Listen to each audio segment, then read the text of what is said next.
नमः सर्वेभ्यः। लघुसिद्धान्तकौमुद्याः अस्मिन् वर्गे सर्वेषां स्वागतम्। येनाक्षरसमाम्नायमधिगम्य महेश्वरात् कृत्स्नं व्याकरणं प्रोक्तं तस्मै पाणिनये नमः। वाक्यकारं वररुचिं भाष्यकारं पतञ्जलिं पाणिनिं सूत्रकारं च प्रणतोऽस्मि मुनित्रयं। नत्वा सरस्वतीं देवीं शुद्धां गुण्यां करोम्यहं। पाणिनीयप्रवेशाय लघुसिद्धान्तकौमुदीम्। वृद्धिरादैच् अदेङ्गुणः इको गुणवृद्धिः न धातुलोप आर्धधातुके ङिति च दीर्घीवे वीटाम् हलोऽनन्तराः संयोगः मुखनासिकावचनोऽनुनासिकः तुल्यास्य प्रयत्नं सवर्णं नाज्झलौ ङिदूदे द्विवचनं प्रगृह्यम् अरसोमात् शे निपात एका जनाङ् ओत् सम्बुद्धौ शाकल्यस्येतावनार्षे उन्यः ऊ ईदूतौ च सप्तम्यर्थे दाधाघ्वदाप् आद्यन्तवदेकस्मिन्। अच्सन्धिप्रकरणस्य अन्तिमः भागः प्राप्तः।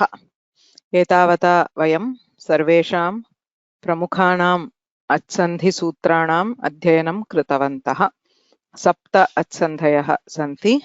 यण् अयादिसन्धिः यत्र एकस्यैव वर्णस्य आदेशः भवति। गुणः वृद्धिः पररूपं सवर्णदीर्घः पूर्वरूपम् इत्येतेषु पञ्चस्तु एकः पूर्वपरयोः इत्यनेन पूर्वपरयोः उभयोः स्थाने आदेशः भवति। अन्ते इदानीं कानिचन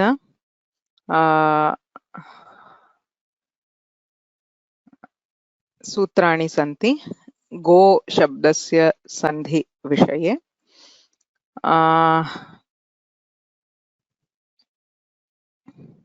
तानि सूत्राणि अध्येतव्यानि। ततः पूर्वम् अस्माभिः गतवर्गे चतस्रः परिभाषाः अधीताः आदेशस्थाननिर्णयः इति। तासां परिभाषाणाम् ईषद्विवरणं शीघ्रं दत्त्वा अग्रे गच्छामि।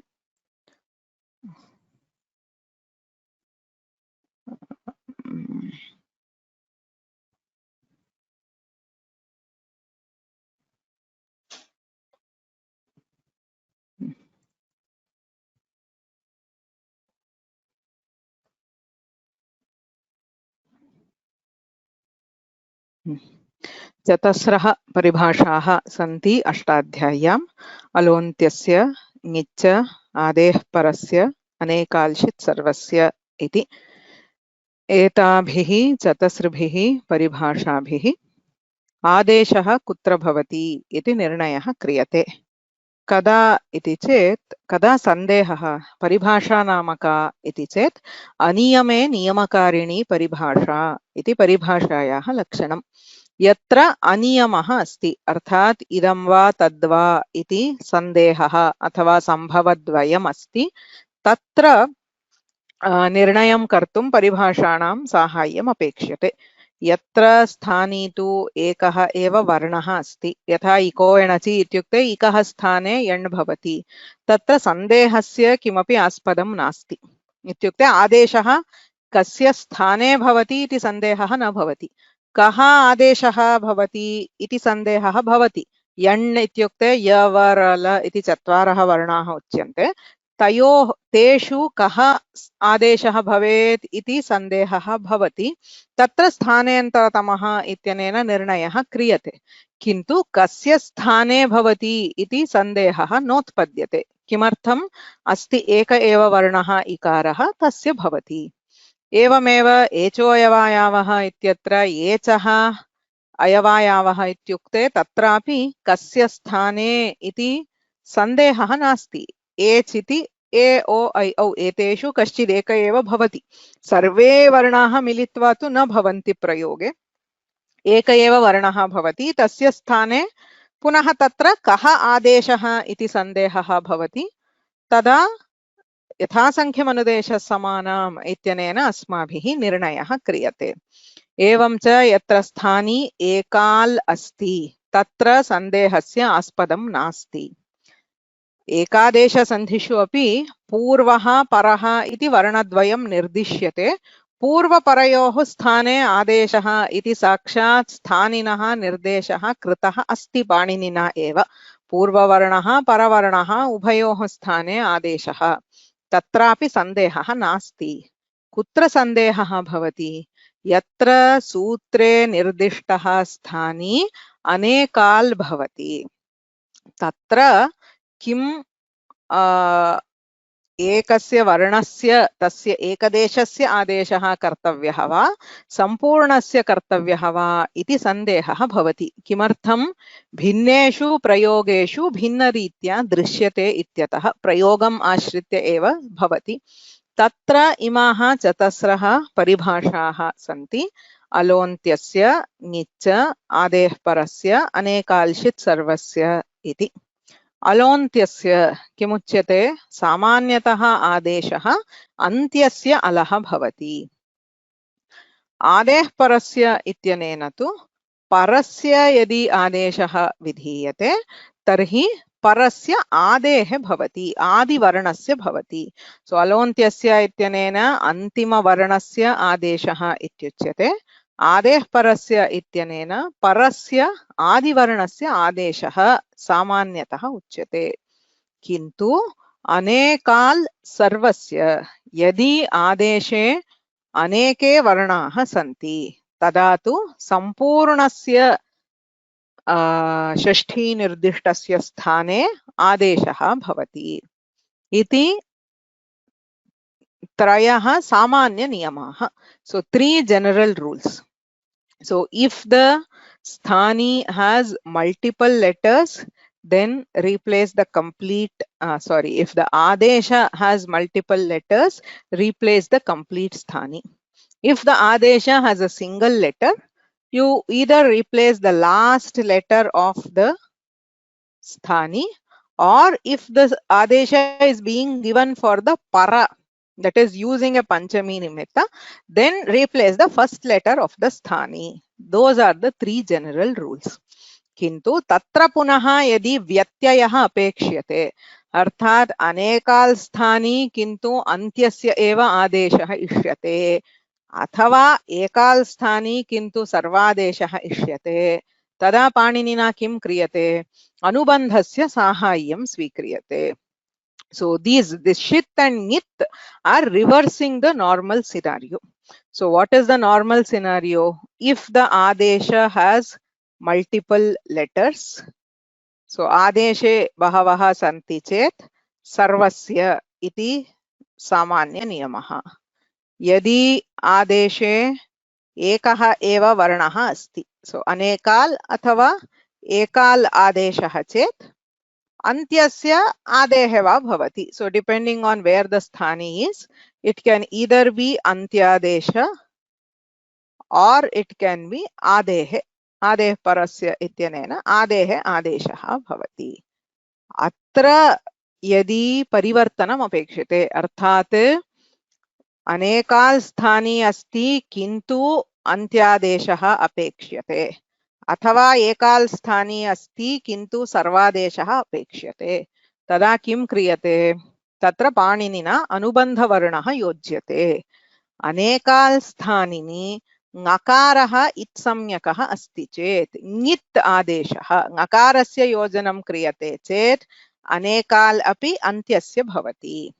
एवमेव एकाल् यत्र आदेशः तत्र षकारः अनुबन्धत्वेन योज्यते चेत् तत्र सः सर्वादेशः भवति इति स्थाननिर्णय क्रमः व्याकरणशास्त्रे उच्यते.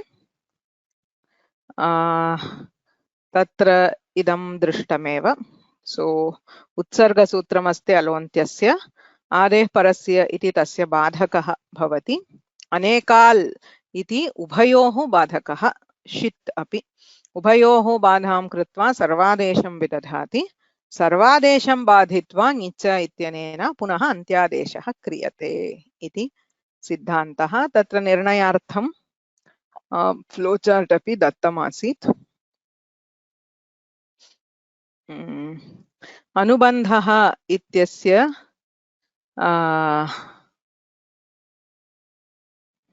कः अर्थः इति इत्संज्ञकवर्णः एव अनुबन्धः इति उच्यते व्याकरणशास्त्रे।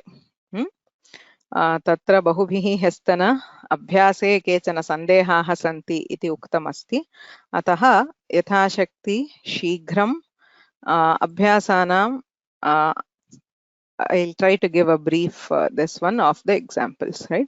So tumun pratyaye pare ब्रू धातोः वच् आदेशः। ब्रू इत्यस्ति वच् इत्यस्ति। आदौ किं द्रष्टव्यं, ङित् अथवा षित् आदेशः अस्ति वा इति। वच् आदेशः नास्ति, सो न इति उत्तरम्। एकाल् उत अनेकाल्, वच् इत्यत्र अनेकाल् अस्ति। वस्तुतः ब्रुवो वचिः इति आदेशः तत्र अनेकाल् आदेशः अस्ति, अतः अनेकाल्शित् सर्वस्य इत्यनेन सर्वादेशः भवति इति प्रथमस्य प्रश्नस्य उत्तरम्। ब्रू धातोः वच् इति आदेशः, अत एव वस्तुतः ब्रू इत्यस्य कुत्रापि ल्युट् प्रत्ययं कुर्मः चेत् वचनम् इत्येव रूपं, ब्रवीति इति लट्लकारे भवति, किन्तु तस्यैव लिट् लकारः स्वीक्रियते चेत् उवाच इति रूपं भवति। बहुषु प्रत्ययेषु परेषु ब्रू धातोः वच् आदेशः सम्पूर्णस्य धातोः स्थाने आदेशः भवति। द्वितीयमस्ति सुपाद इति समस्तपदे पादस्य लोपः इति। यथा अभवन्त् इत्यत्र मया उक्तं, लोपः एकाल् आदेशः, अनेकाल् तु नास्ति, अतः अलोन्त्यस्य इत्यनेन अन्त्यादेशः भवति इत्येव। दट् इस् वै अलोन्त्यस्य इत्यत्र एकः अल् भवेद् इति नास्ति। अनेकाल् अस्ति चेत् अनेकाल्शित् सर्वस्य इति भवति, तन्नास्ति चेत् तत्र अलोन्त्यस्य इति सामान्यस्यैव प्रवृत्तिः भवति पादशब्दे अन्त्यस्य। सो तत् ङित् षित् नास्ति, एकाल इत्येव स्वीक्रियते। सो इट इज नॉट एकाल literally, but it is not अनेकाल इत्यत्र तात्पर्यम्। परस्य आदेशः वा इत्यत्र सन्देहः स्यात् ये मूलसूत्रं गत्वा पठितवन्तः स्युः। तत्र पादस्य लोपः अहस्त्यादिभ्यः इत्यनेन कानिचन पूर्वपदानि निर्दिष्टानि सन्ति। समस्तपदे अयं लोपः क्रियते, कानिचन पूर्वपदानि निर्दिष्टानि सन्ति, तस्मात् परस्य पादशब्दस्य लोपः भवति इति सूत्रे निर्दिश्यते। किन्तु मया तदर्थमेव अत्र वस्तुतः कस्मात् परस्य इति न दत्तम्। अत्र कस्माच्चित् परस्य पादशब्दस्य इति न दत्तं। किमर्थम् इति चेत् तत्र समासान्ताः इति अधिकारः अस्ति। अयं लोपः समासान्ताः इत्यधिकारे अस्ति, अतः अन्त्यस्यैव भवति। अत्र आदेः परस्य इत्यस्य प्रवृत्तिः नास्ति, समासान्ताधिकारे विहितत्वात् अन्ते एव भवति। समासान्तस्य भवति इत्यतः केवलं पादशब्दस्य लोपः इति स्वीकृत्य अन्त्यस्य अकारस्य लोपः क्रियते। आदेः परस्य इति अत्र न भवति। तत्र कैश्चित् तत् पृष्टम् इति मन्ये। तृतीयं, पितृशब्दस्य सुप्रत्यये परे अनङ् आदेशः। इदं तु अनङ् इति आदेशः ङित् अस्ति, अतः प्रथमप्रश्ने एव ङित् षित् अस्ति वा आम्, ङित् चेत् अन्त्यादेशः भवति इत्यनेन पितृशब्दस्य विहितः अनङादेशः अन्त्यादेशः भवति। ति प्रत्यये परे धिन्व धातोः अकार आदेशः अ इति आदेशः। सः कीदृशः, ङित् षित् अस्ति वा नास्ति, एकाल् उत अनेकाल्, अ इत्युक्ते एकाल् आदेशः। परस्य आदेशः वा इति चेत् नास्ति। किमुक्तं तत्र, ति प्रत्यये परे धिन्व धातोः आदेशः, अतः परस्य आदेशः न। So you come straight down the flow chart, अलोन्त्यस्य इत्यनेन अन्त्यादेशः भवति इति उत्तरम्। एतावता सन्देहः अस्ति वा?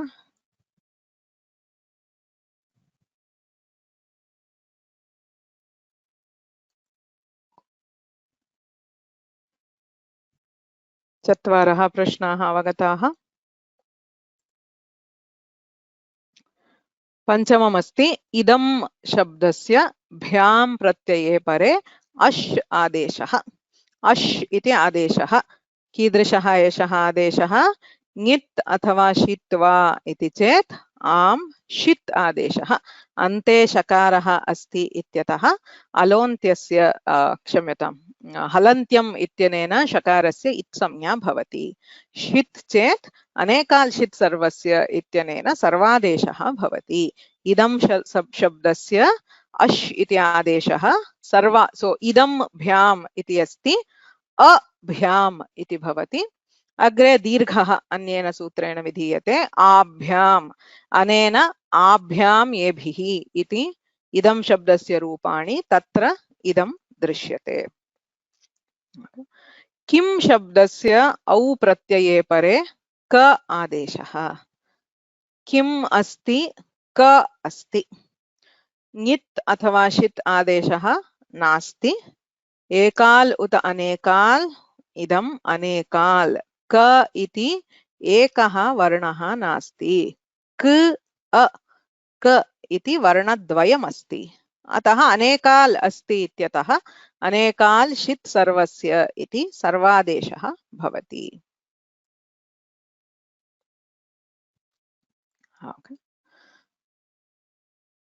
अनु शब्दात् परस्य अप् शब्दस्य ऊकार आदेशः।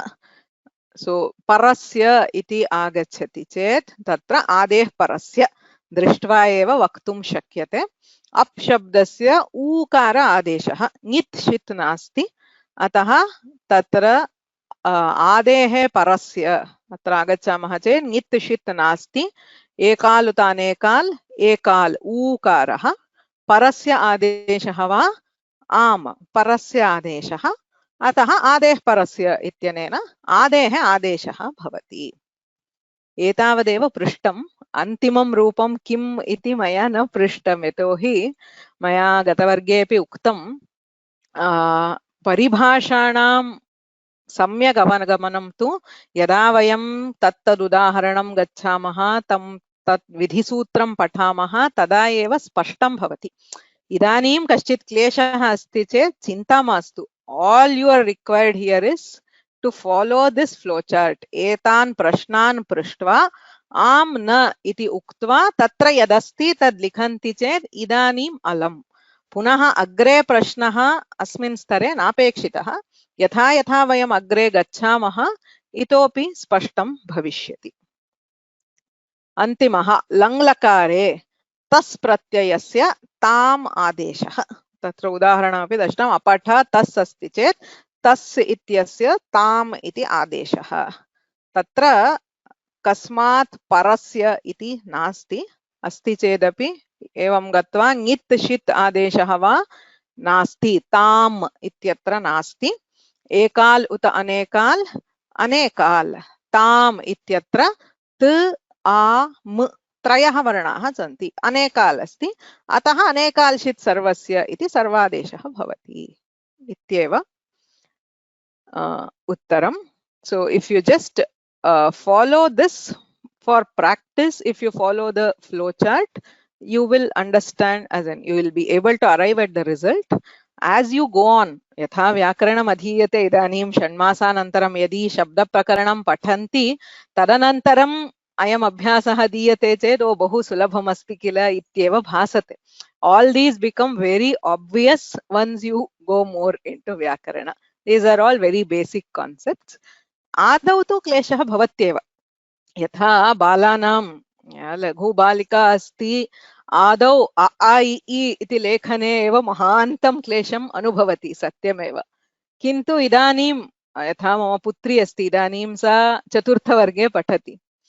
इदानीं तां वदामि चेत् आदौ वर्णलेखने महान् क्लेशः आसीत् इति तत्तु बहु सुलभं किल तत्र किम् अस्ति इति वदति। किन्तु तया यः क्लेशः अनुभूतः सः मया दृष्टः स्मर्यते। अतः चिन्ता मास्तु। व्याकरणे अयं बालपाठः एव। बालपाठे बालानां क्लेशः भवत्येव। चिन्ता मास्तु। किन्तु अभ्यासं कुर्मः चेत् निश्चयेन सुलभं भविष्यति। ओके, अत्र केनचित् पृष्टं अन्तिमरूपं किं भवति इति। वक्तुं शक्नोमि, किन्तु तस्य अपेक्षा अत्र नास्ति, यतोहि तत्र एकमेव सूत्रं भवति इति न, बहूनि सूत्राणि भवन्ति।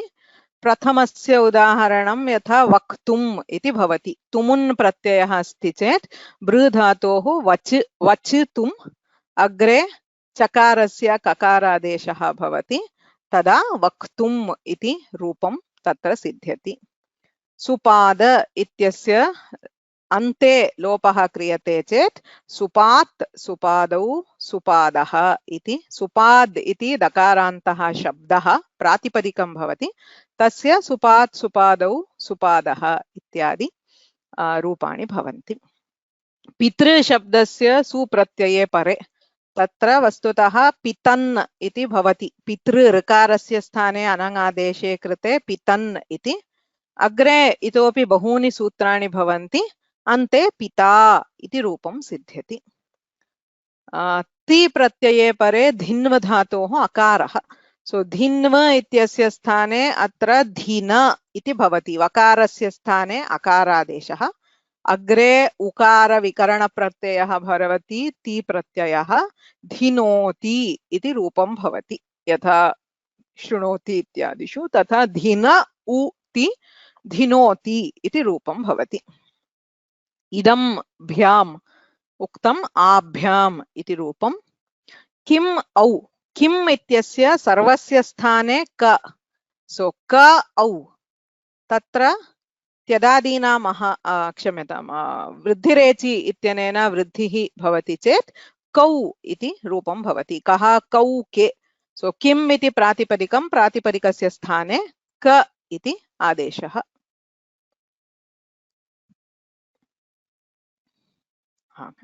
सो अनु शब्दात् परस्य अप् शब्दस्य ऊकार आदेशः। सो अनु अप् इदं तु वस्तुतः बहु किं गतवर्गे अस्माभिः द्वीप शब्दः दृष्टः, तादृशः एव अत्र अनु अप इत्यस्ति चेत् तत्र अ इत्यस्य स्थाने ऊकारः भवति, तत्र अनूप इति रूपं भवति। तत् विशिष्टः शब्दः तत्र अस्ति। ऊदनोर्देशे इति कश्चित् विशिष्टः देशविशेषः तत्र उच्यते, अतः तत्र अनूप इति रूपं सिद्ध्यति। तस्ताम् इत्यत्र अपठताम्, अपठत् अपठताम्, तस् इत्यस्य स्थाने ताम् इति आदेशः भवति चेत् अपठताम् इति लङ्लकारस्य रूपं भवति।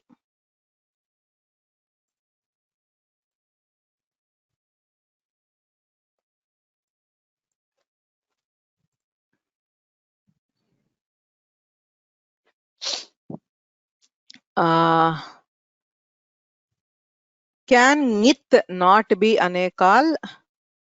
Ngit is always anekal. ngit आदेशः अनेकाल एव भवति, तदर्थमेव विशिष्य सूत्रं निर्मितम् अस्ति ङिच्च इति। यदि एकाल भवति तर्हि अलोन्त्यस्य इत्यनेनैव अन्त्यादेशः भवति। एकाल अस्ति चेत् तत्र ङित्वस्य अपेक्षा नास्ति, साक्षात् अलोन्त्यस्य इत्यनेनैव भवति। अनेकाल यत्र आदेशः अस्ति तत्र सर्वादेशे प्राप्ते तस्य बाधनार्थमेव ङिच्च इति सूत्रं निर्मितम्. इट इज एन अपवाद. Even if it is anekal, when Panini wants to make it an adesha for the end and not for the complete one, then only he uses the ngakara. So it is an extra instrument to make an anekal adesha as an antyadesha. Okay? Apavada sutram asti, atayeva tasya balavatvam bhavati. तत्र इतोपि कानिचन उदाहरणानि इति अहं दृष्ट्वा दास्यामि अग्रे, पश्यामः। ओके, अत्र विशिष्य प्रश्नाः सन्ति चेत् पृच्छन्तु, नो चेत् अग्रे गच्छामः। सुधा भगिनी। Ma'am, this question number 2, सुपाद समस्तपदे पादस्य लोपः अत्र फ्लो चार्ट् द्रष्टुं कथं निर्णयं करणीयं तदेव न अत्र अवगतम्। अनेकाल् नास्ति इति एकाल लोपः इति सर्वदा it is taken as ekal. It is actually no al. It doesn't have a letter per se, but since it is not anekal, we go the ekal route. So it is ekal and it is not for the para, and therefore alontyasya ityanena antyadeshah bhavati. But ma'am, it says padasya lopah, no? So then it is anikal, no? No. The adesha, the ekal or anekal here is not the sthani. The adesha is lopa. Lopa is not anekal. As in disappearance, it doesn't have this one at all. We saw the same in sanyogantasya lopaha. Lopaha is adesha. We consider lopa as an adesha. That is what you call a zero adesha, a null adesha, where it is not anekal. That is, you are not replacing something with multiple letters. Therefore, it will go the other way. Even though it is technically not ekal, that is, it doesn't have a single letter, lopa is not anekal, and therefore it alontyasya will still apply. Everywhere for lopa, alontyasya will apply. That is the general understanding. Okay, ma'am. You don't have to worry about what is the sthani. The sthani will be anekal. That is fine. I mean, it is only when the sthani is anekal that we are looking at this scenario. So pada shabdah sthani saha anekal. Adeshah loparupah adeshah. Saha antyasya varnasya bhavati. Oh, now it is clear, ma'am. Okay, dhanyawad. Kameshwari case. नमस्ते भगिनी आलोन्त्यस्य इति लोपसंख्या अस्ति अत एव can we take it as whenever lopa comes we can have it as alontyasya? Yes, that's in general. Yes, lopa always alontyasya ityanena antyasya eva lopa, unless it is specifically given as, say, for example, tehe lopaha.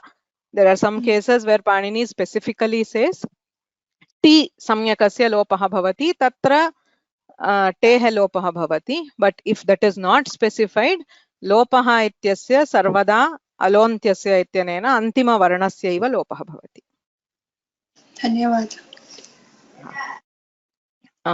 अनेकाल्शित् सर्वस्य इत्यत्र द्विवचनं नास्ति इति.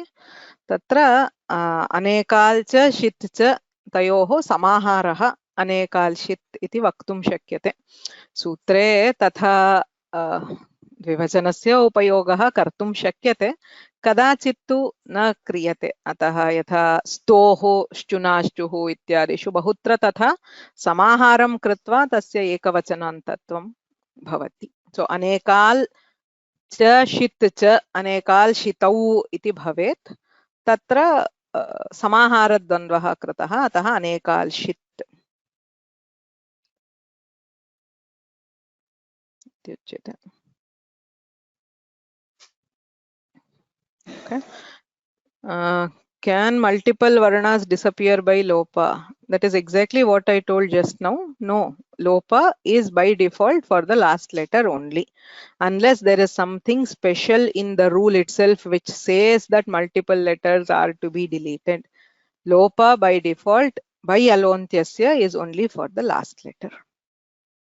Antimah prashnah dhinv ti iti punah वक्तुं. सो धिन्व इत्यस्ति, ति इति प्रत्ययः, तत्र धिन्व इत्यस्य अकारादेशः.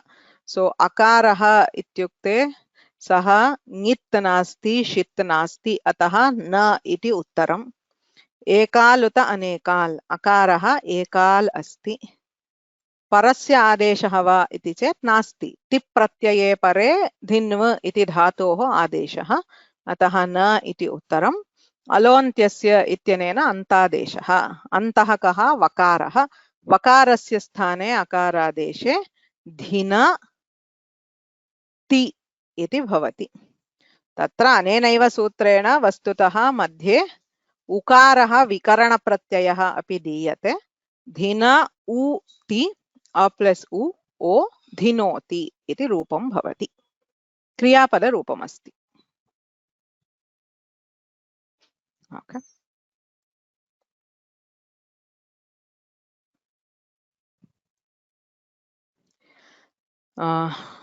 अग्रे गच्छामः।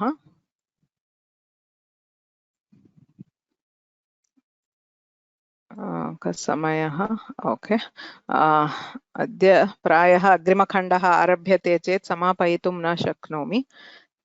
चिन्ता नास्ति। अद्य कथञ्चित् ओमाङ्गोश्च इत्यत्र इत्युक्ते देवालयः इत्यत्र कस्सन्धिः इत्यस्मिन् विषये मया किञ्चित् गृहकार्यं दत्तमासीत्। तत्र अखिला भगिनी तद्विषये किञ्चित् विवरणं करिष्यति। सो अनन्तरम् अपेक्षितं चेत् अहमपि किञ्चित् वदामि।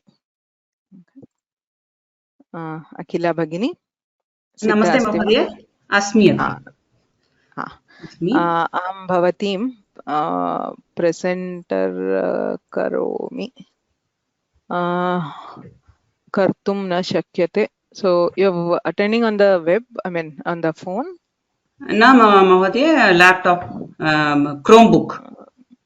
ओ अस्तु, तर्हि भवतीं प्रेसेण्टर् कर्तुं अत्र एतत् आप्शन् न दर्शयति।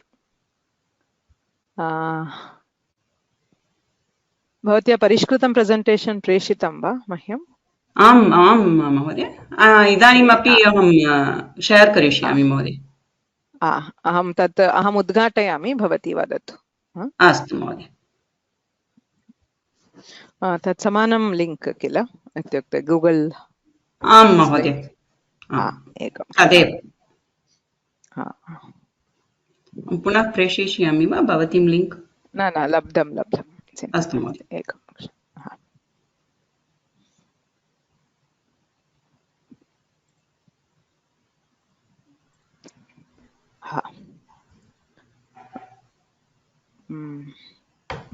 द्रष्टुं शक्यते वा? आम् महोदय, धन्यवादः। वदतु। अस्तु, ओमाङ्गोश्च पठनसमये अस्माभिः देवालयः इत्यत्र सवर्णदीर्घसन्धिः किमर्थम् इति सन्देहः उत्पन्नः। अस्मिन् विषये अत्र किञ्चित् चर्चां कुर्मः, पश्यामः किमर्थम् इत्यस्मिन् विषये।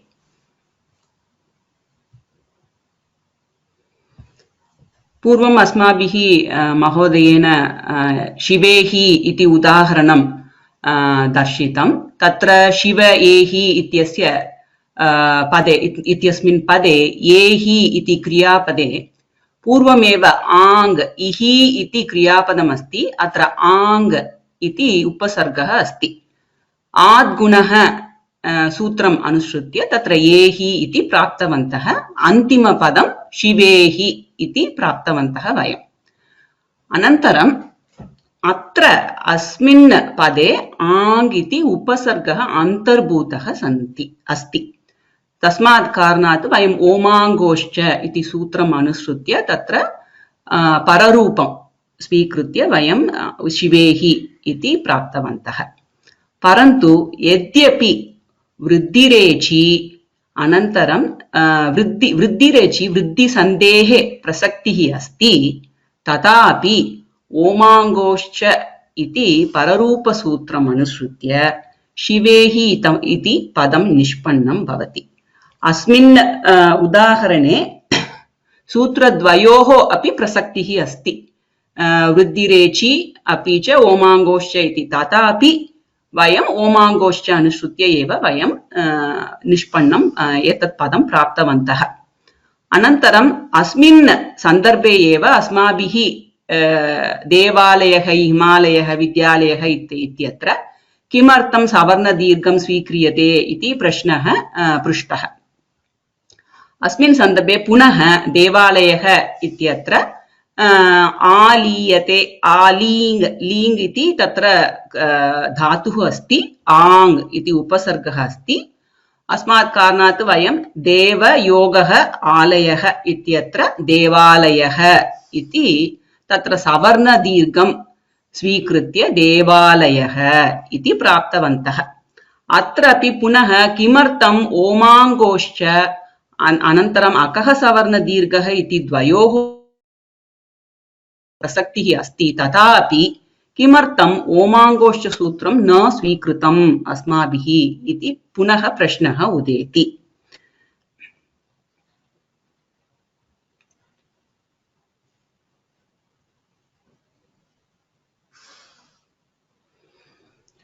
यदा महोदयेन पाठितम् अत्र उत्सर्ग अपवाद व्यवस्थायाम् अस्माभिः पठिता यत् च उत्सर्गस्य अपेक्षया अन्तर्भूतानाम् अपवादानां वैशिष्ट्येन तेषां प्रसक्तिः अधिका इति अस्माभिः पठिता। अत्र ओमाङ्गोश्च इति वृद्धिरेचि सूत्रस्य अपरः अपवादः अस्ति।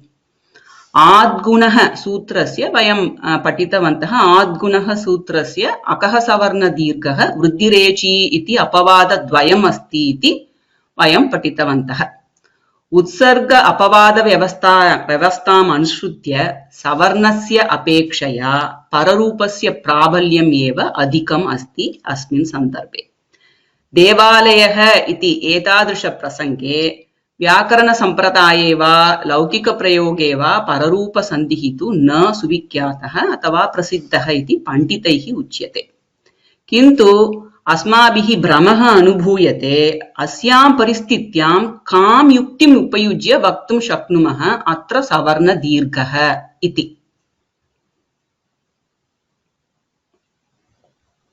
पूर्वं वयं पररूपसन्धि ओमाङ्गोश्च सूत्रं स्वीकृत्य पररूपसन्धिः तस्य प्राप्तिः कथं भवति इति कानिचन उदाहरणानि अत्र पश्यामः। प्रथमम् उदाहरणं तु अस्माभिः दृष्टं शिवेः इत्यत्र तत्र एहि इत्यस्मिन् क्रियापदे आङ् इति उपसर्गः अन्तर्भूतः इति। पुनः द्वितीयम् उदाहरणं स्वीकुर्मः चेत् अत्र आयोगः ऋष्यात् इति अस्ति। अत्र आद्गुणः इति सूत्रेण अर्ष्यात् इति वयम् एकं पदं प्राप्तवन्तः। पुनः अद्य योगः अर्ष्यात् इत्यत्र पश्यामः चेत् अत्र अद्यर्ष्यात् इत्येव पदं निष्पन्नं भवति, न तु अद्यार्ष्यात् इति न प्राप्तम् अस्माभिः। अत्र इत्यस्मिन् पदे गुणसन्धेः कारणात् आङ् विकृतः अस्ति। अत्र अन्तर्भूतः अस्ति, विकृतः अस्ति। अग्रिम उदाहरणे अपि अद्य योगः आयोगः ऊडा इत्यस्मिन् उदाहरणे अपि आङ् इति उपसर्गः अन्तर्भूतः। अनन्तरम् अस्माभिः अन्तिमवर्णे अद्योडा इति एकं पदं प्राप्तम् अस्ति। अस्मिन् उदाहरणे अपि आङ् इति उपसर्गस्य विकृतं भवति तत्र।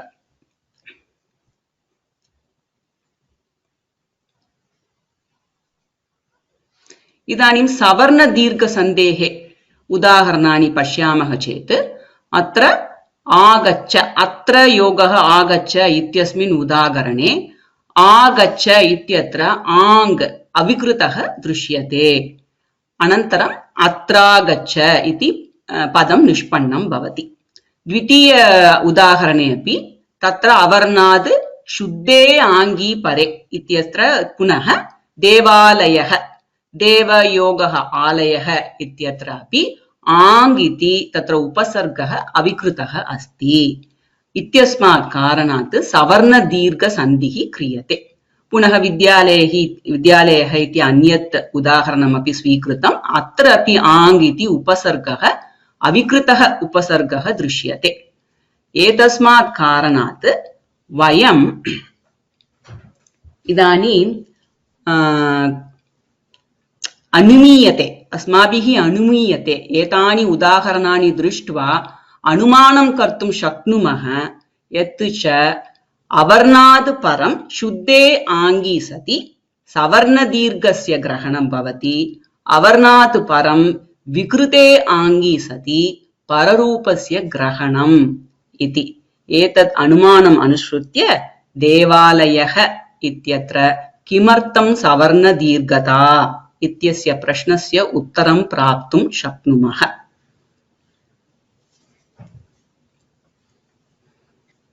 धन्यवादः महोदय। सम्यक् उक्तम्। धन्यवादः। सम्यक् सिद्धतां कृत्वा सम्यक् उक्तवती, धन्यवादाः। वीणा भगिनी, भवती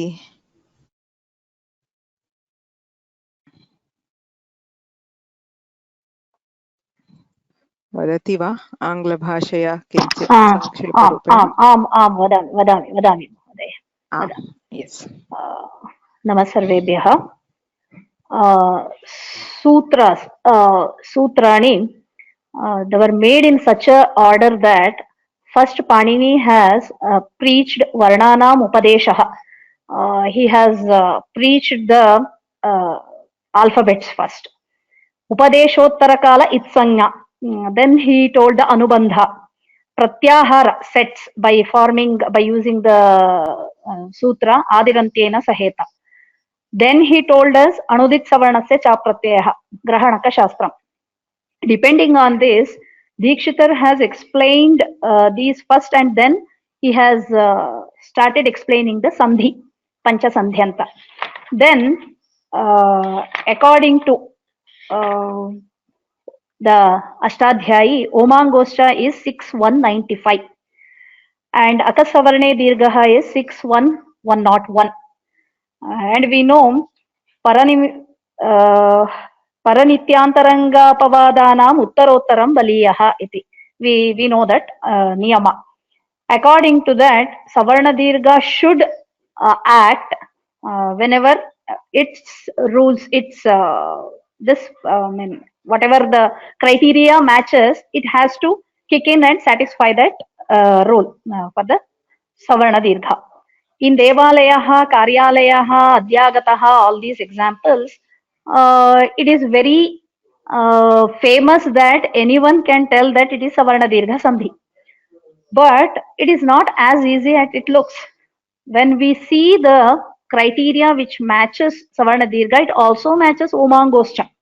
Because that is Ang, that prefix is seen in all the examples like Devalaya, Karyalaya and Adhyagataha. Wherein Omangoscha is very much satisfying all the rules, wherein it can give the Pararupa rather than giving the Savarna Dirgha. So why are we so much used of telling for these examples the Savarna Dirgha rather than telling the Omangoscha? There is a Shastra Vichara regarding this because for Omangoscha is 6195 and Akasavarne Dirgha is 6101. It is quite obvious that according to the Ashtadhyayi rule, Savarna Dirgha Sandhi should come and act and form the Devalaya and Karyalaya and Adhyagataha. Whereas Omangoscha also satisfies that rules to give these forms, Devalayaha, Karyalayaha, Adhyagataha. Why are we not telling Omangoscha? Because wherever we see this Ang prefix, we see Sampramugdha. It is a Paribhashika Shabda we use. Sampramugdha Angi Pare Eva Pararupa Pravrittihi iti. If the pure Ang is facing Akara and the Savarna Dirgha should come, why don't we see the examples of pure Ang for Omangoscha? We have seen the examples only which is not a pure Ang, like the example Shivehi, Shiva plus Ehi, wherein we have to search the Ang, which is hidden in Ehi, which is not a straight away, which is explicitly not seen. Ang is not explicitly seen there. We have to search and find out where the Ang is. For that, we have to need the history of that Prakriya. Unless and until we know the history of that Prakriya right from the step 1, we are not able to tell the Ang is hidden there. So, wherever it is concluded that wherever we see the pure Ang, we can find the Savarna Dirgha is acting there. And wherever we see the hidden Ang, we see Omangoscha is acting there. And even the many examples, if that was not the case, in all the Shastra of Vyakarana and Granthas, they would have given the examples dealing with the pure Ang. Why not they have not given those examples dealing with the pure ang? They have given only the examples with a hidden ang. So we come to the conclusion that sampramugdha angi pararupam, but which is a pure angi, we get the savarna dirgha. In an example in the bhashya, they have given one example. As Bhagini told, give me 1 second. Adya ang rishyat ityartha. Rishyat will become guna and will give arshyat, and adya arshyat will become pararupa. There also we had the chance of getting savarna dirgha because of the swara bheda. If we operate savarna dirgha there, the swara bheda will come in the result. So we have operated omangoscha to get the pure form. Whereas in Devalaya and Karyalaya, Himalaya, in all those things, though we do omangoscha, savarna dirgha, swara bheda will not alter. It will remain the same. Still, because of the usage, what we say in Shastra, Stitasya gatehe chintaniya iti. Considering that, we have come to the conclusion, we means the scholars have come to the conclusion that sampramugda angi eva pararupasya pravrittihi, which is a pure ang, then only we get the savarna dirgha. That is how the compromise has been made between omangoscha and savarna dirgha. That is what I understood by all this explanation. सम्यक् भगिनी, धन्यवादाः. धन्यवादः. सो अत्र मम पक्षतः किञ्चिदिव उभाभ्यामपि भगिनीभ्यां सम्यक् उक्तं. सारांशरूपेण किञ्चित् वदामि.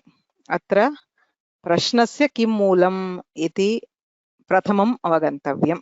अत्र देवालयः इत्यत्र वयं पररूपं कुर्मः वा सवर्णदीर्घं कुर्मः वा, उभयत्रापि रूपं तु समानं भवति.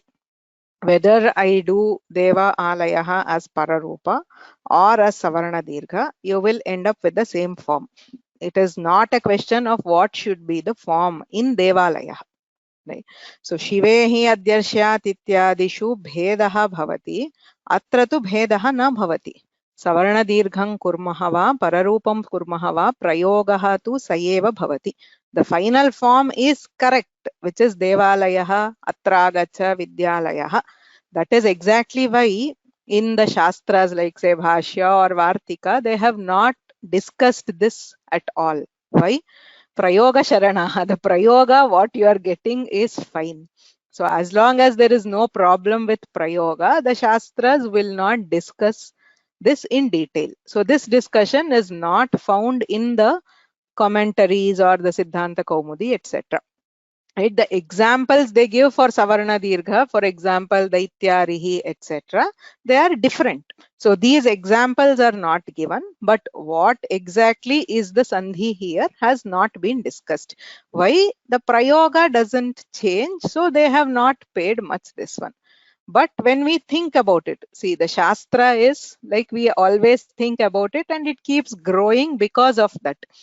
Right? So here, whenever say I teach Omangoscha, immediately there were a few people who raised this question. So when I say Omi Angi, when you have A Upasarga, should I do Pararupa or should I do Savarna Dirgha? The form is fine, but which is the sutra that I am using is the question. And scholars have made an attempt to go back to the texts to see what could be the answer. And what is the answer is this. Whatever examples have been given for Pararupa Sandhi, Bhashye, Vartike, Anyeshu Sarveshu Grantheshu, Yatra Yatra Omangoscha Ityasya Udaharanam Diyate, Tatra Sarvatrapi Tadrisham Eva Udaharanam Diyate, Yatra Ang Sakshat Na Drishyate. So as they said, when we have this, what is this? Vikritaha, Antarbhutaha, Sampramugdhaha, all those are terms telling you that Ang is not directly seen. When you see Ehi, when you see Arshyat, when you see Odha, you don't see the Ang directly, but still the ang is there, it is hidden, or it has been taken away by a earlier adesha which has happened. A ihi guna has operated to replace the ang with something else. So a rishyat, a udha, sarvatra guna sandhim kritva, tatra angah sthane anyaha adeshaha kritaha, atra ang na drishyate. Tadrisha sthale pararupam eva karaniyam. Tatra, if we don't have this sutra, a plus a would become I. A plus adya arshyat. You would do savarna dirgha and the form would be adyarshyat and adyaudha. The forms will take a beating. Atra sutram nasti chet. Omangoscha iti sutram nasti chet. Etadrisha sthaleshu kleshaha bhavati shuddha rupam na siddhyati. Tadarthameva vishishya omangoscha iti sutram paninina nirmitam.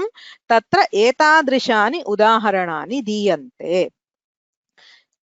किम आंगी परे पररूपम इत्युक्ते यत्र आंग साक्षात् न दृश्यते विकृतः अथवा संप्रमुग्धः अस्ति तत्र पररूपम भवति यत्र तु साक्षात् आंग दृश्यते तत्र सवर्ण दीर्घः कर्तुं शक्यते इति विदुषां मतम्.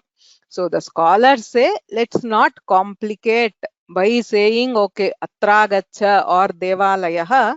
These are all examples very common to people. Say anybody at the basic level will study Savarna Dirgha Sandhi and they can easily say that this is Savarna Dirgha without having to identify this as the Ang Upasarga.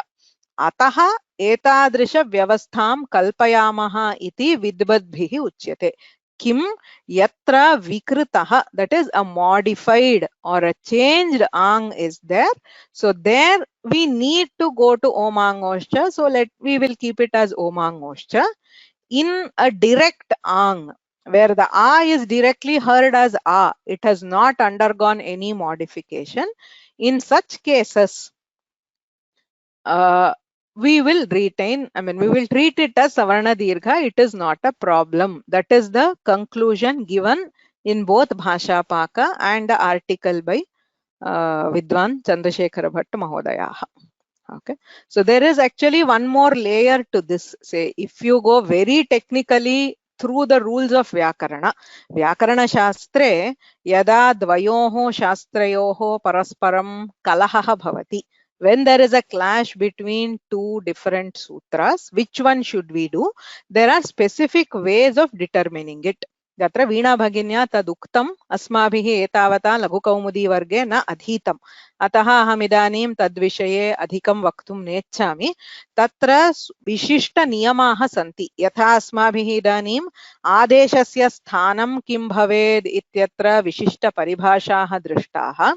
एवमेव यत्र द्वयोः सूत्रयोः प्रसक्तिः अस्ति किं सूत्रं करणीयम् इत्यत्र विशिष्टाः नियमाः सन्ति. The summary is, if we go strictly by those rules, we will end up with Pararupa Sandhi for Devalayah because it is treated as Antaranga Karya. Okay. So therefore they say let's not go by the strict grammar route because the final prayoga does not change. To avoid confusion for normal basic level students, we will retain Savarna Dirgha for cases of pure ang. That is the Saha Siddhantaha Tatra Vidvadbhihi Dattaha Asti. Okay. Tatra Vyakarana Ritya Tatra Katham Nirnayaha Ubhayoho Kaha Balavan Ityadi Agre Kadachit Vayam Charcham Kartum Shaknumaha.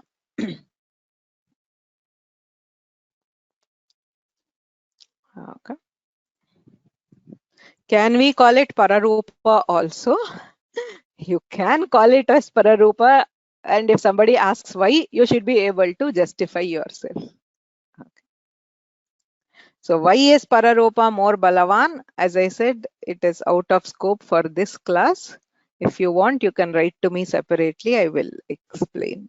Okay. Or you can read up the Siddhanta Kaumudi where it is explained. So there are yuktis, which is also given Tatra article Lekhe api ukchete.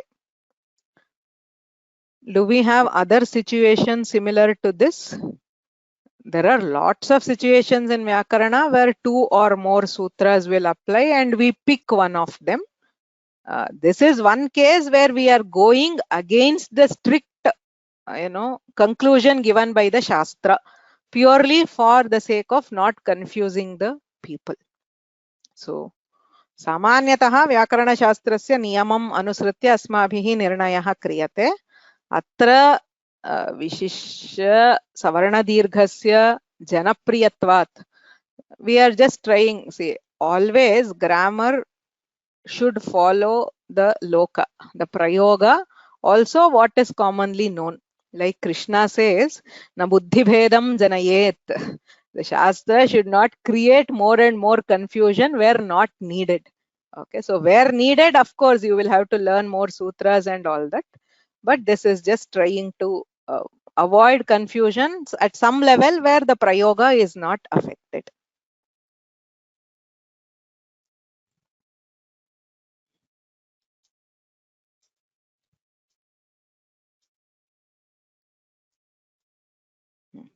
So there is one question: is there no case in which Omangoscha applies with explicit a upasarga?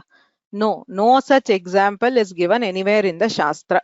Kutrapi Shastre sakshat a iti shruyate che tatra pararupam iti udaharanam kutrapi na dattamasti.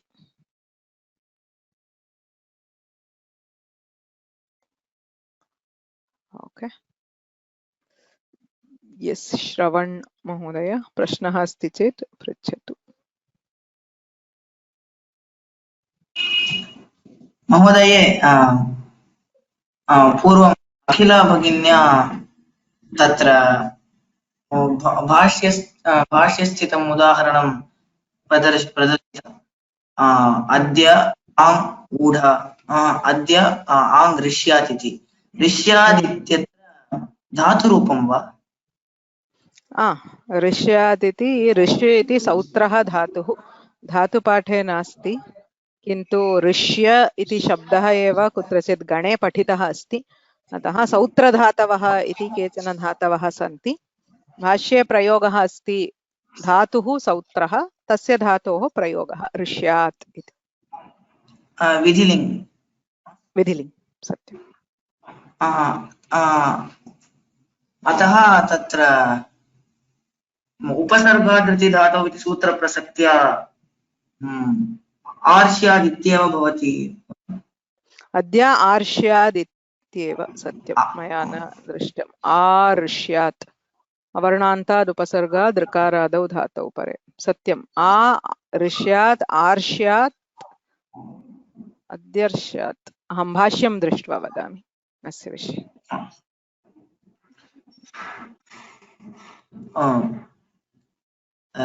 रामायणम् इत्यत्र सवर्णदीर्घं भवति. राम अयनम् इति चेत् आयनम् इत्यत्र आगमनम् इति अर्थः अपि भवति खलु? भवितुम् अर्हति, किन्तु प्रसिद्धा निष्पत्तिः तु रामस्य अयनम् इत्येव अस्ति. भवितुम् अर्हति, किन्तु अस्ति चेत् तदेव भवति, किन्तु तत्र प्रसिद्धौ तु तादृशी निष्पत्तिः नोच्यते. अस्ति चेत् राम आयनम् अयनम् इति आम् उपसर्गपूर्वकः अयनम् इति तत्र भवति. तत्र पररूपं सन्धिः इति वक्तुं शक्यते यदि इच्छति. तत्र तु नास्ति इत्यतः अस्माभिः तत्र अधिकं न विचार्यते. यथा तु रूपं तु रामायणम् इत्येव भवति. धन्यवादः. अस्तु, अत्र समापयामः. येनाक्षरसमामनायमधिगम्य महेश्वरार्कृत्स्नं व्याकरणं प्रोक्तं तस्मै पाणिनये नमः. वाक्यकारं वररुचिं भाष्यकारं पतञ्जलिं पाणिनिं सूत्रकारं च प्रणतोऽस्मि मुनित्रयं. नत्वा सरस्वतीं देवीं शुद्धां गुण्यां करोम्यहं पाणिनेयप्रवेशाय लघुसिद्धान्तकौमुदीम्. धन्यवादः.